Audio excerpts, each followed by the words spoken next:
우리 하나님께 영광을 돌리면서 오늘 주일 말씀을 같이 생각을 합니다. 자, 우리 지난주 말씀 제목 먼저 기억해 볼까요? 무엇이었죠?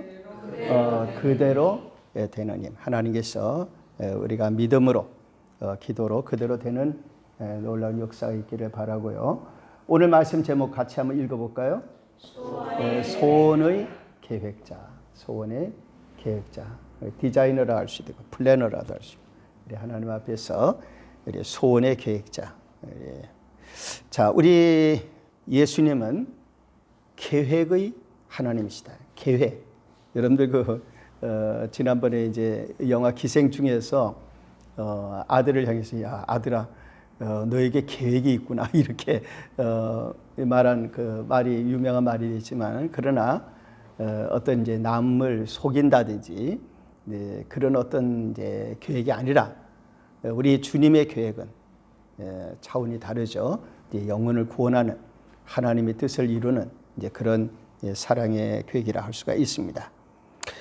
하나님의 계획 중에서 아주 중요한 게 하나가 있는데 그것은 바로 우리의 마음에 소원을 두시는 계획입니다. 하나님께서 우리의 마음에 소원을 주시는 계획이에요. 그러니까 소원을 그냥 딱 주시는 것이 아니라 소원이 마음속에 들어와서 그 소원이 내 소원이 돼가지고 내가 간절히 그 소원을 이제 하는 이제 그런 어떤 일을 만드시는 계획을 갖고 계신 거죠. 그래서 그 계획에 따라 소원이 우리에게 들어옵니다. 여러 가지 방법이 있겠죠. 복음을 전하고 성경을 읽고 성령의 감동이 오고 여러 환경이 우리에게 또 작용을 해서 우리의 마음속에 하나님께서 주시는 소원이 들어오는 거죠. 물론 마귀가 주는 소원도 있겠죠. 세상이 주는 소원도 있겠죠. 그렇지만은 하나님이 주시는 소원이 있는 거예요. 그래서 이 소원이 우리 속에 이제 들어오는 것입니다. 그래서 우리 하나님은 어떤 면에서는 소원의 계획자라 할 수 있습니다. 물론 소원이란 말은 우리가 이제 비전이라는 또는 소망, 희망, 바람 여러 가지로 표현할 수가 있겠죠. 그런데 우리가 오늘 이제 본문에 있는 말씀대로 소원이라고 한다면은 하나님은 소원을 계획하시는 겁니다. 그러니까 소원의 내용 그리고 소원을 우리에게 주시는 방법, 소원을 우리가 가졌을 때 그 소원이 어떻게 이루어질 것인지 그 전체적인 우리의 소원에 대한 계획을 하시는 분이시다. 우리가 그렇게 알 수가 있죠. 성경이 이제 대표적인 여러 가지 경우들이 있지만 그 중에 하나 오늘 본문이 빌립보서니까 빌립보에 있었던 일을 한번 생각해 보죠. 바울 사도가 복음을 전할 때 아시아에서 복음을 전하다가 그 당시 아시아는 터키 지역이죠. 성령의 인도하심으로 이제 마게도냐 지역으로 이제 건너가게 되죠. 그래서 거기에 첫 번째 성읍 도시 만난 도시가 빌립보였는데 빌립보에서 복음을 전하게 됩니다. 복음을 전하다가 잡혀 들어가죠. 잡혀 들어가서 매를 아주 심히 맞습니다. 그때 이제 바울과 함께 복음을 전한 건 제자 실라라는 제자였죠. 그래서 이 바울과 실라가 빌립보에서 매를 많이 맞고 그리고 깊은 지하 감옥에 이제 갇히게 됩니다. 얼마나 아프겠어요. 고통스럽죠. 그런데 바울 사도와 이제 실라가 거기서 하나님께 밤중에 찬송합니다. 기도하고 찬송하고 그러니까 주위에 있는 다른 죄수들도 다 듣는 거죠. 간수도 듣고 있는 거죠. 다 듣고 있는데 밤중에 갑자기 지진이 일어나는 거예요. 지진이 일어나서 그 옥토가 막 흔들리고 문들이 그냥 덜컹덜컹 다 열려버리고 그 죄수들의 손과 발에 묶어놓은 사슬들이 다 풀려버리는 겁니다. 신기하게 다 풀려버리는 거예요. 그러니 뭐 깜깜하고 또 그런 상황이죠. 그러니까 간수가 놀래가지고 이제 이 죄수들 다 도망갔구나. 그렇죠. 그런 상황이 되면은 문 열리고 했는데 뭐 그냥 있겠어요. 다 도망가 버리지. 이제 나는 끝장이다 하고 자살을 하려고 그럴 때 이제 바울 사도가 큰 소리로 말리죠. 이제 우리가 다 여기 있으니까 죽지 말라고. 그렇게 할 때에 이 간수의 마음에 두 가지가 들어오는 거죠. 하나는 하나님, 그 바울 사도가 기도하고 찬송하는 걸 다 들으니까 여호와 하나님이 아주 그 심판이 두려워지는 거죠. 야, 이거 큰일 났다. 이거 정말 그들이 말하는 말대로, 노래대로, 기도대로 심판을 내가 받을 수 있다. 큰일 났다. 이런 마음이 이제 두려운 마음이 들고, 다른 한편에는 굉장히 고마운 마음이 드는 것이죠. 다 도망가 버릴 수 있는데 도망가지 않으므로 자기를 살리는 거죠. 자기 자살하려는 것도 살렸고, 또 그러지 않아도 자기가 책임을 질 수 있는데 다 그대로 있는 거예요. 도망가고. 그 자기를 살린 거죠. 한편으로는 두렵고 한편으로는 너무 이제 고마운 거죠. 그런 가운데서 이 간수가 정말 이제 마음속에 소원이 일어나는 겁니다. 이 소원을 그런 환경 속에서 하나님이 이제 소원을 주신 것이죠. 그리고 그가 말합니다. 선생들이여, 내가 어떻게 하여야 구원을 받으리까? 구원에 대한 간절한 소원이 일어난 겁니다. 이게 간수에게 전에 있었겠습니까? 전에 간수에게는 이런 게 없었죠. 그런데 이런 환경 속에서 간수는 마음속에 소원이 일어난 겁니다. 그럼 이 소원이 어떻게 온 겁니까? 하나님이 주신 것이죠. 하나님께서 이 간수를 사랑하시고 그 간수의 가족 또 관계되는 분들 사랑하셔서 이 간수에게 그 소원, 구원의 소원을 주신 것이에요. 그래서 이 간수는 그 소원을 가지고 질문을 한 겁니다. 내가 어떻게 해서 구원을 얻을 수 있습니까? 나 구원을 얻고 싶습니다. 이런 말이죠. 나 살고 싶습니다.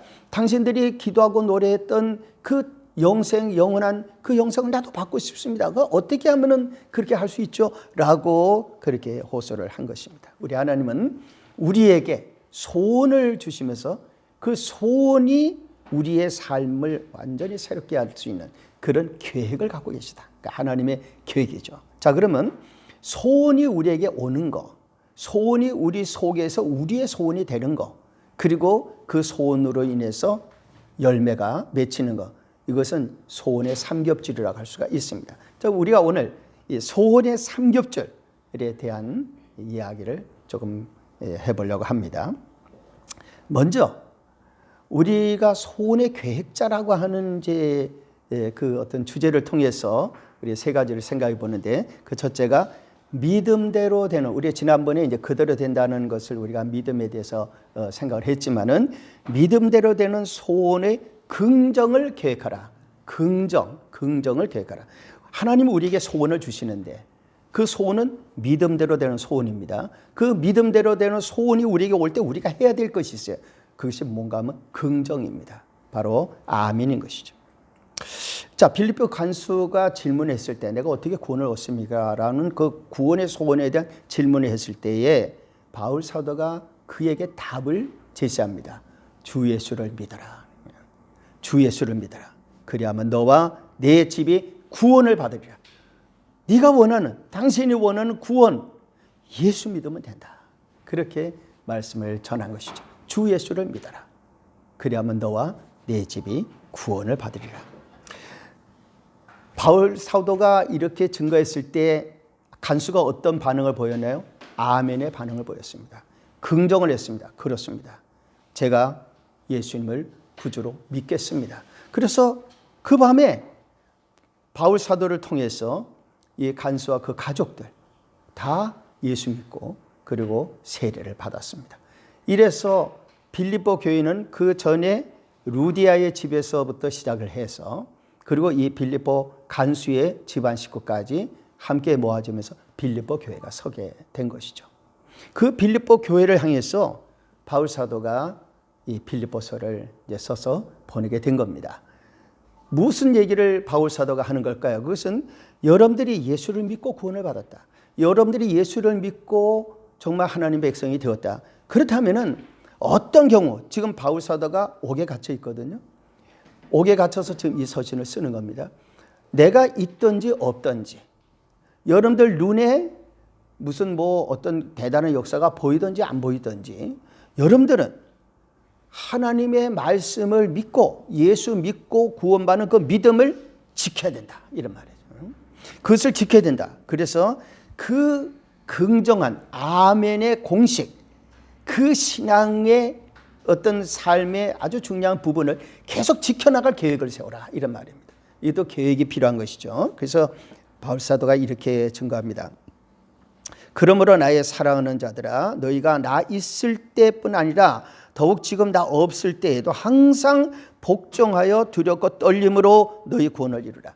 바울사도가 이 말씀할 때 이거는 말이죠, 뭐 바울사도가 눈을 부릅뜨고 그러고서 말이죠, 막 이제 비록 보이진 않더라도 그러고서 막 굉장히 엄한 목소리로 이거 마치 이거 안 들으면 너희들 다 죽어, 뭐 이런 식으로, 이런 분위기가 아니고, 바울사도가 이 말씀을 할 때의 이 분위기는 아주 따뜻한 권면입니다. 이것이 이제 그 틴델이라고 하는 이제 그 이번 이제 주석이 있는데 거기에 보면은 그 내용 중에 이 부분을 강조를 해요. 이것은 아주 엄격한 막 그런 어떤 무서운 이런 표현이 아니고, 이거는 아주 따뜻한 그런 권면이다, 이렇게 얘기를 합니다. 그래서 왜 그런가 하면 이미 빌립보 교회는 이미 복종하고 있어요. 이미 잘 순종하고 있어요. 그렇기 때문에 바울사도의 말은 당신들이 지금까지 해온 대로 그걸 그대로 지켜나가라, 이런 말씀을 하고 있는 것입니다. 그래서 항상 복종하여 두렵고 떨림으로, 이 두렵고 떨린다는 거는 이러면 내가 그냥 벌을 받을 것 같으니까 큰일 나서 막 이렇게 두렵고 떨리는 것보다는 내가 하나님을 믿고 예수를 믿는 믿음에서 나 벗어나면 안 돼. 이 믿음에서 내가 벗어나면 안 되지. 나는 연약하고 부족한데 그런 일이 있으면 절대 안 돼. 하나님 나 붙들어 주세요. 나 도와주세요. 저를 지켜주세요. 이렇게 그런 어떤 하나님을 향한 간절한 사랑과 예수를 믿는 믿음에서 내가 약해지거나 그 믿음에서 벗어나거나 이렇게 되어질 거를 굉장히 조심하는, 그 너무너무 하나님 사랑하고 너무 주님을 사랑하고 너무 예수를 믿고 싶은 이런 마음의 표현인 것이, 이것이 그런 마음을 그대로 지키라, 이런 말이죠. 그렇게 해서 너희 구원을 이루라. 그 구원은 말이죠, 하나님께서 우리에게 주시는, 어떻게 보면 단번에 주신 선물입니다. 즉 예수 믿으면 그때 우리가 구원을 받는 겁니다. 그렇지만 여기서 말하는 이 구원은 총체적인 걸 의미해요. 예를 들어서 우리가 예수 믿고 천국 가는 것은 분명한데 이 땅에 몸이 아플 수도 있어요. 그러면 하나님, 나 아파서 막 죽게 생겼으니까 하나님 나 치료해 주세요, 나 살려주세요, 이렇게 기도하는 그런 구원을 말합니다. 우리 자녀들 가정에 어려움이 있어요, 환란이 있어요, 역경이 있어요. 그랬을 때 뭐 사업하다가 어려울 수도 있고, 직장에서 어려울 수도 있고, 개인적으로 어려울 수도 있고 그렇잖아요. 그랬을 때 사람들은 다 너무 죽을 지경이야. 그럼 나 죽겠다. 어떤 사람 정말 자기 목숨을 버릴 수도 있잖아요. 그런 데서부터 건져주는 걸 말하는 거예요. 그러니까 병은 치료되고 여러 가지 삶의 어려운 문제가 해결되는 그런 구원까지 포함하는 거예요. 그래서 이 구원을 이룬다고 하는 것은 그런 가운데 이제 천국에까지, 영생의 세계까지 들어가기까지, 그 구원이 이제 그때는 완성되겠죠. 우리가 천국 가면은 그때까지 예수 믿는 것을 지키라, 이런 말씀인 것입니다. 그러니까 너희 구원을 이루는 것이 중요하다. 그래서 너희 안에서 행하시는 이는 하나님이시니 자기의 기쁘신 뜻을 위하여 너희에게 소원을 두고 행하게 하신다. 너희에게 소원을 두고 행하게 하신다. 하나님의 가장 큰 선물, 우리에게 주시는 가장 큰 선물이 바로 소원을 우리에게 주시는 거예요. 만약에 우리가 예수 믿는 거, 아이고 그거 뭐 예수 믿어서 뭐해, 그거 다 무슨 철학이야, 그거 하나, 그냥 그건 하나 종교야, 이렇게 하다가 나중에 가서 정말 그렇게 무시하고 그런 거 없어, 그때 세계 종교들이 얼마나 많은데 그 인간이 다 만들어낸 거야, 이러다가 정말 그렇게 생각했어요. 그렇게 정말 여겼어요. 그런데 나중에 정말 성경 말씀대로, 성경 지금까지 하나도 이루어지지 않은 말씀이 없는 거예요. 또 앞으로 다 이루어질 거고, 그 말씀대로 정말 예수님이 재림하셨어요. 다시 마지막 심판이 있어요. 정말 그런 일이 정말 눈앞에 벌어지고 있다면 그때 어떻게 하겠냐 이거죠. 그리고 예수 믿으면 천국이고 안 믿으면 중간이 없는 거예요. 안 믿으면 그냥 지옥인 겁니다. 무슨 말, 그건 기독교가 협박하는 거로, 그건 성경의 말씀이니까. 그래서 나중에 그런 일이 정말 일어났을 때에 어떻게 하겠냐 말이죠. 우리 마음에 구원에 대한 소원이 없다면 그거야말로 정말 큰일인 것이죠. 그런데 그런 구원의 소원이 없던 빌립보 간수의 마음에 환난을 통해서 소원이 들어온 거죠. 우리 하나님은 그런 소원을 우리에게 주시는 것입니다. 그래서 믿음대로 구원받는 이 소원을 우리는 긍정하는, 그래 맞아, 아멘 믿습니다, 나 그 소원을 내가 정말 나의 소원으로 받겠습니다 라고 하는 것이 우리의 삶의 가장 중요한 계획이고, 우리에게 여러 가지 어려움이 오고 뭐 건강 문제, 가정 문제, 자녀 문제, 사업 문제, 나라의 문제도 우리에게 영향을 주고, 그런 모든 가운데도 우리는 계획을 세워서 하나님의 말씀, 하나님이 우리에게 주신 소원, 천국 소원과 그 방법에 대해서 내가 긍정하며 살아야 되겠다. 이 긍정의 계획이 우리의 소원의 계획에 너무너무 중요한 것입니다. 그 다음에 우리에게 중요한 것은 하나님께서 우리에게 주신 이 소원의 실천의 계획입니다. 그래서 이것을 생명의 말씀을 밝히기를 소원하며 계획하라는 것입니다. 자, 실행입니다. 우리 하나님께서 우리에게 주신 여러 가지 소원에 대해서 오늘 14절 이하에 이렇게 말씀합니다.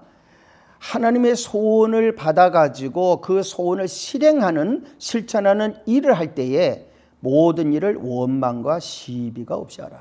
모든 일을 원망과 시비가 없이 하라. 이는 너희가 흠이 없고 순전하여 어그러지고 거스리는 세대 가운데, 어그러지고 거스러진다는 것은 이 세상 사람들을 얘기하는 겁니다. 일반적인 하나님께 어그러지는 거예요. 하나님의 말씀이 있다, 에이 그거하고 제쳐버리고 그런 게 어디 있어? 뭐 창조가 어디 있어? 이렇게 이제 하고 예수만 믿으면 되나? 산에 올라가는 길은 여러 가지인데 다 어느 길로 가든지 산에 가면 되지. 이렇게 하고 자꾸 어그러지는 거예요. 하나님의 말씀에서 어그러지는 거예요. 교회 가자, 예수 믿자 해도 그게 예수 믿어서 그 다 그 종교에 속는 거예요. 이렇게 하고 그렇게 자꾸 이제 어그러지고 거스리는 세대 가운데서 여러분들도 그걸 따라가서 무슨 일은 불평하고 하나님 계시냐, 내가 예수 믿어야 되냐, 이렇게 불평하고 원망과 시비가 있어서는 안 된다. 그게 흠이 된다는 거예요. 그러면 우리가 복음을 전할 때도 흠이 있으면 사람들 마음이 열리지를 않는다는 것입니다. 원망과 시비를 가지고 하면 누가 그 사람이 전도를 받겠습니까? 내가 저 사람한테 원망과 시비로 다투고 막 싸우고 막 이제 난장판을 했는데 그 다음에 다음 날 가가지고 자 예수 믿자 그러면 그 사람이 예수를 믿겠느냐 말이죠. 그러니까 이 부분에서는 흠이 없어야 된단 말이죠. 그래서 흠 없는 자녀로 세상에서 그들 가운데 빛들로 나타내며 생명의 말씀을 밝혀 나의 다름질이 헛되지 아니하고 수고도 헛되지 아니하므로 그리스도의 날에 내가 자랑할 것이 있게 하렵니다. 이 그리스도의 날은 마지막 날 주님 재림하시는 날입니다. 그때 가서 자랑할 수 있게 된다. 즉 복음을 전하고 예수 믿고 하는 일들을 우리가 이제 해나가는데 생명의 말씀을 밝혀서, 이 생명의 말씀을 밝힌다는 것, 예를 들어서 우리가 이제 전도지를 가지고 전도를 하잖아요. 우리의 전도지는 이제 남빛 만나가 이제 전도지예요. 그래서 동영상으로 또는 이제 설교문으로 우리가, 그러면 사람들이 이래서 동영상을 받고 봐도 이게 무슨 말이냐 그럴 수가 있죠. 교회의 생활을 안 한 사람들은 그 용어들이 익숙지를 않아서 저게 무슨 말이야 잘 안 들어옵니다. 또 남빛 만나 읽어도 글쎄 알 것도 같고 모를 것 같다 이렇게 되는 거죠. 그랬을 때에 성경을 읽는 것도 마찬가지예요. 성경을 읽어도 누가 누구를 낳고 누가 누구를 낳고 이렇게 나가면은 구약의 제사 같은 거 읽어도 모르는 거예요. 그러면은 그런 말씀을 누군가는 밝혀줘야 되거든.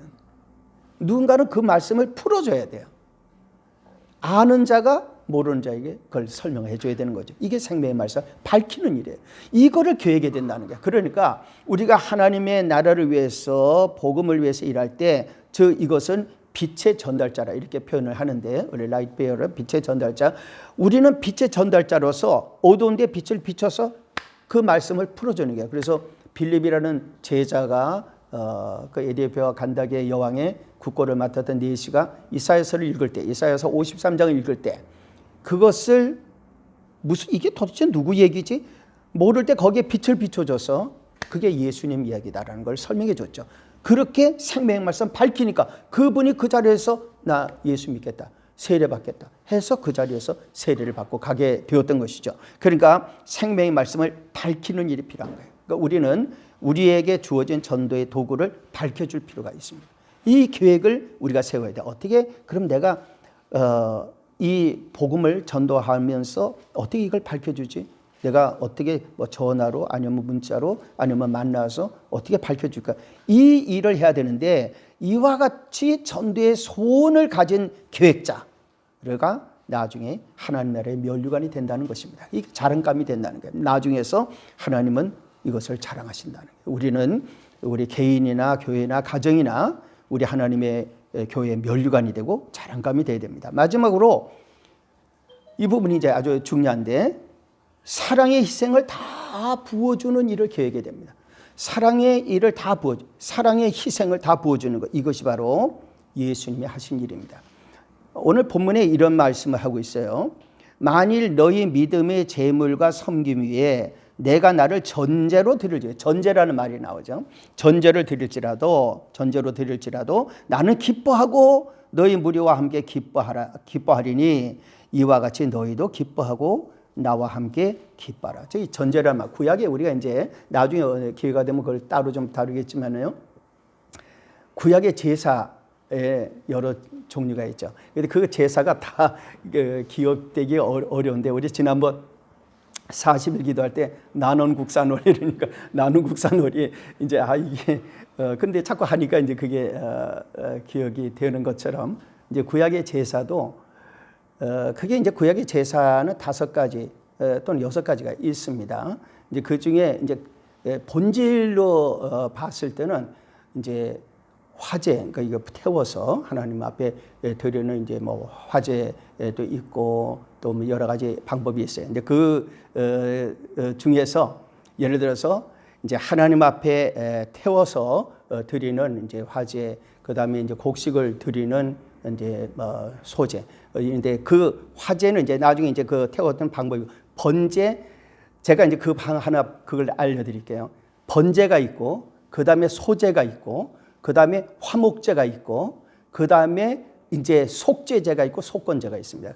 그래서 이제 번소와 속속, 저는 그렇게 외워요. 번소와 속속 이렇게 외워요. 그러니까 번제, 그 다음에 소제, 화목제, 그 다음에 속죄제, 속건제 이렇게 있어요. 그 내용은 이제 나중에 따로 제가 말씀드리고, 그 중에 이제 위임제가 있는데 그 제사장 위임할 때, 그래서 그것까지 하면 6개인데 이 번소와 속속 이렇게 해서 이제 전 다 외웁니다. 근데 그리고 드리는 방법이 있어서 그 제사를 드리는 방법이 있어서 이제 있는 것이 뭔가 하면은 이제 불에 태워서 드리는 화제가 있으니까 태워서 드리는 그게 있고, 또 한 가지는 이제 거제, 이게 들어서 제물을 들어가지고 이제 이렇게 하면 돼. 제물을 이렇게 올립니다. 이렇게 하나님 앞에 이렇게, 이걸 보고 거제라 그럽니다. 거제.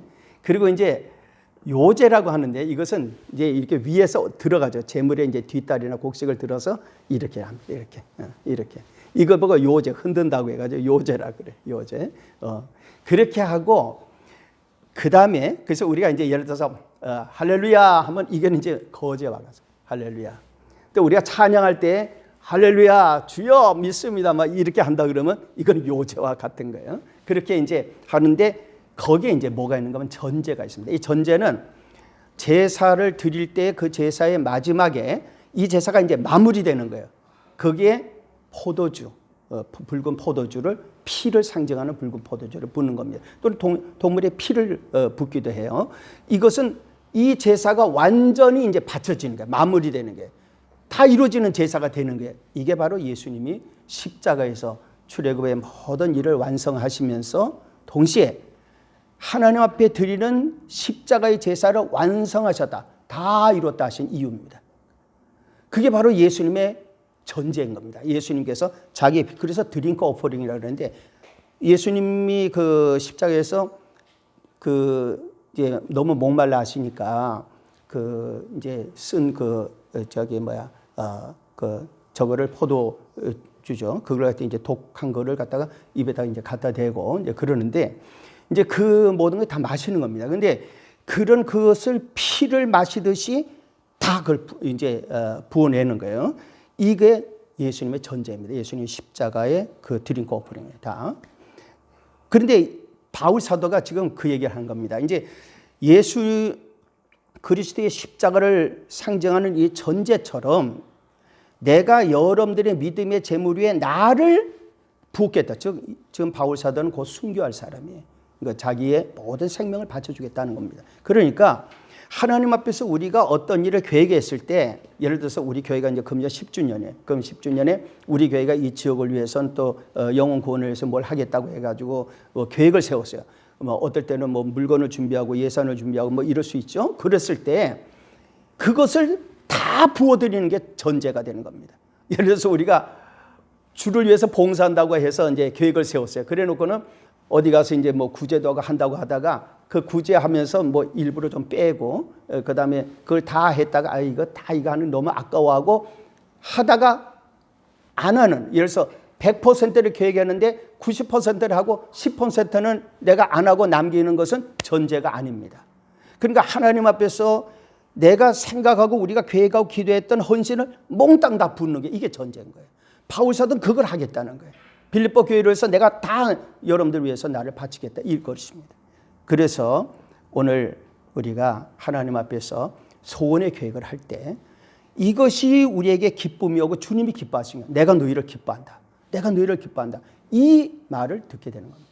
그렇기 때문에 우리가 남은 생에, 우리의 남은 생에 우리 자신이 하나님 앞에 하나님의 기쁨이 되기 위해서, 또 우리가 기뻐하기 위해서 하나님 앞에 내가 헌신하려고 했던 것을 다 헌신해야 됩니다.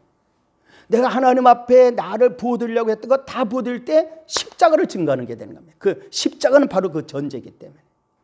그래서 우리의 소원은 하나님 앞에서 긍정하고 그리고 실천하고 모든 것 사랑을 부어주는 이와 같은 사랑으로 하나님 앞에 나갈 때 소원의 계획자의 복을 받게 될 줄 믿습니다. 기도하겠습니다.